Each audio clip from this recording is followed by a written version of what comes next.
कुछ न्यौछावर करके कभी कभी कुछ लोगों ने अपना जीवन दान दिया, कुछ लोगों ने अपने जितने भी घर थे, सब जितना भी उनके का धन था, सब कुछ दान दिया और हमारी स्वतंत्रता की लड़ाई में लड़े।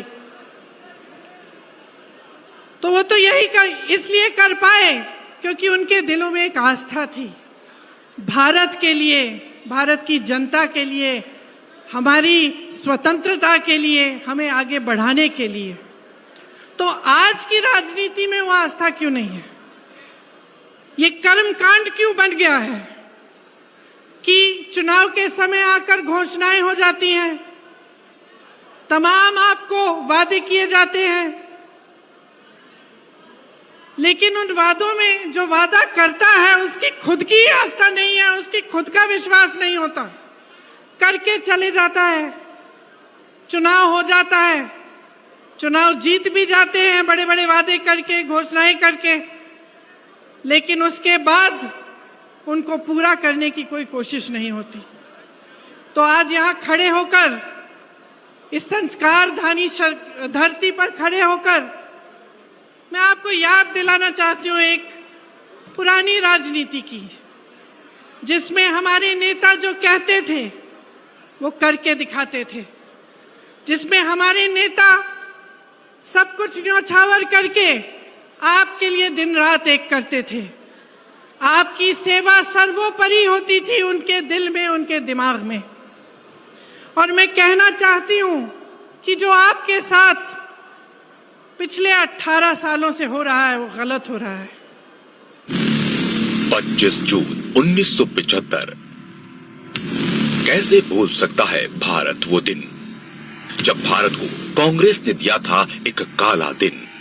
तत्कालीन प्रधानमंत्री श्रीमती इंदिरा गांधी ने लोकतंत्र का गला घोटकर इमरजेंसी को इंडिया पर थोप दिया।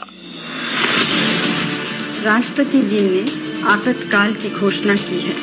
कुर्सी के मुंह में अंधी इंदिरा गांधी ने लोकतंत्र की पवित्रता को तानाशाही कुशासन से भ्रष्ट कर दिया।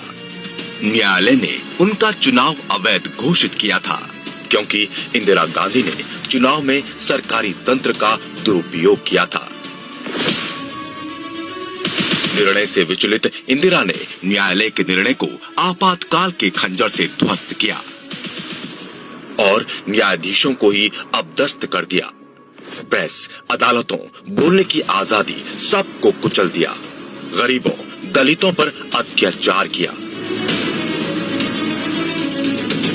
अनुच्छेद 352 लागू कर इंदिरा गांधी ने खुद को असाधारण शक्तियों से लैस कर लिया। उनकी तानाशाही के खिलाफ आवाज उठाने वाले सच्चे देशभक्तों जेपी अटल जी, आडवाणी जी और जेटली जी जैसे वरिष्ठ नेताओं सहित 1,40,000 से अधिक लोगों को बिना किसी मुकदमे और नोटिस के सलाखों के पीछे बंद कर दिया।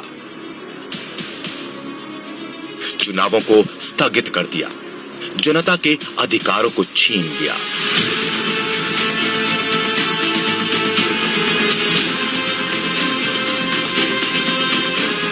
जबरन सामूहिक नसबंदी के दमनकारी अभियान को लागू किया। सत्ता के लालच में एक परिवार ने रातों रात देश को कारागार में बदल दिया।